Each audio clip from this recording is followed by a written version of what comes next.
Matakot kaya at kaya kayang takutin ni Senador Erwin Tulfo, bagong chairman ng Blue Ribbon Committee ng Senado.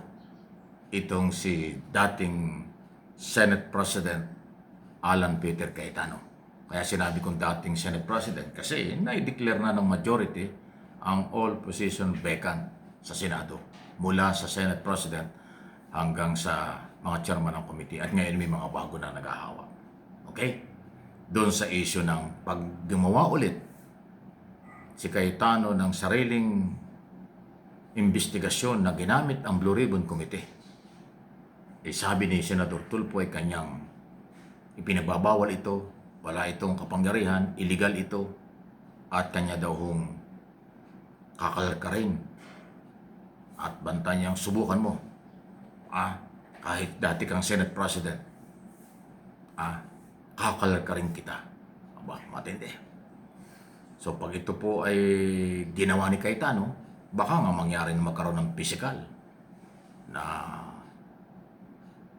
issue o laban between Chairman Tulfo at minority na si Cayetano. Kung yung magugunita, hindi lang si Tulfo ang nagiging katunggali at naging katunggali sa ganitong klase mga issue. Si Cayetano nung unang mga nakaraan, yung Trillanes Cayetano na halos magbubugan din sila. Talagang sa mga hearing nagkakagulo sila, walang pakialam kahit naririnig ang tao. Tapos tong kailan lang yung halos magsusuntukan at tinahamon pa na suntukan sa loob ng plenary nitong si Cayetano, itong si Mig Zubiri. Mabuti lang, hindi siya pinatulan ni Mig Zubiri. Malakas ang katawan ni Zubiri. Nag-gym yung si Zubiri. Si Alan, hindi naman gaano kalakihan ng katawan. Dinaan lang niya ni Alan sa lakas ng boses. Pero kung pinatulan siya ni Zubiri, palagi ko titimboang siya doon sa loob ng plenary. Isang sapak lang yun ni Zubiri, sa laki ni Zubiri, may paglalagyan si Alan. Pero dahil bunganga lang, hindi natuloy. Ngayon, ito na. Bagong senador na talagang iba rin magsalita, Erwin Tulfo. Iba yung mga Tulfo. Ibang dating yan. Sabi nga nila, may tapang sila sa katotohanan. Pero dahil ang feeling ni Tulfo, hindi siya nire-respeto ni Alan. Siya yung bagong chairman. Sinabi niyang bawal yung inyong ginagawa, hindi ina-official, ginawa pa rin yung unang hearing. Pero ang dating, hindi naman hearing, naging meeting na lang.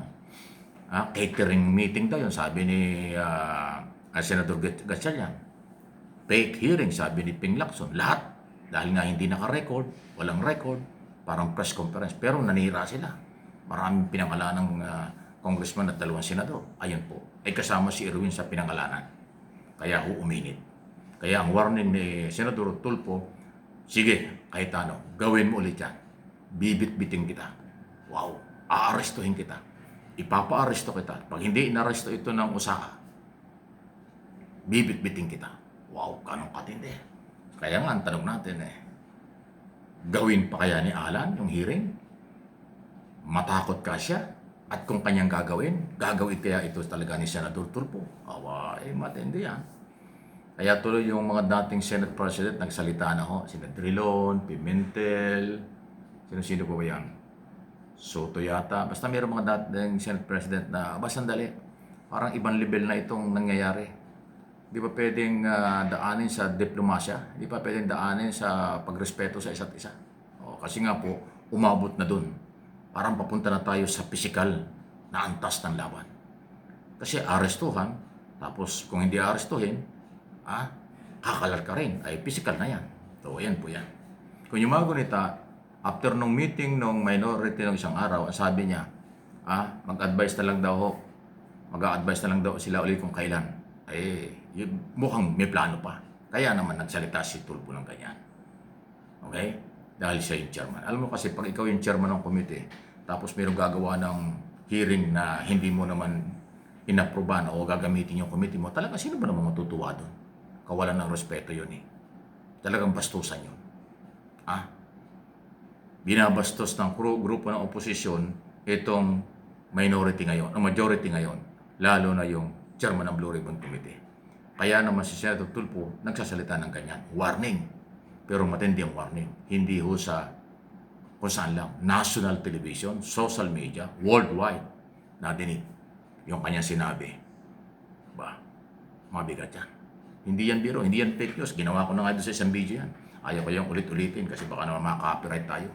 Ginawa ko na yan. Yung isang araw lang. Hanapin niyo doon sa aking mga video yung pinakaraan. Yung warning na yan, sinabing matinding sinabi niya na Senador Tulfo. Okay? So, para maiwasan yung ganyan, huwag na magsubukan. Rumispeto na sa lehitimong chairman ng komite dahil sila merong quorum, sila ay nag-decide na may bago na hong chairman ang mga komite sa Senado at meron ng bagong Senate President pro tempore. Okay? Wala nga lang Senate President kasi nga alam naman nila 13 senador ang kailangan para makapaghalal ng senador, ng Senate President. Pero dahil 12 lang sila, naging maingat hanggang Senate President pro tempore lang at yun ay legal. Dahil ang kailang pinagbasihan, quorum. After makulong yung isa ay nawawala, sa 24 senador, 22 na lang.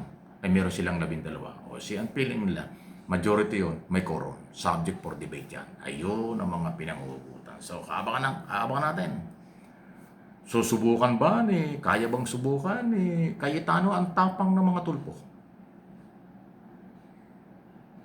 At gagawin ba ng mga Tulfo kung sakaling subukan siya nitong si Cayetano?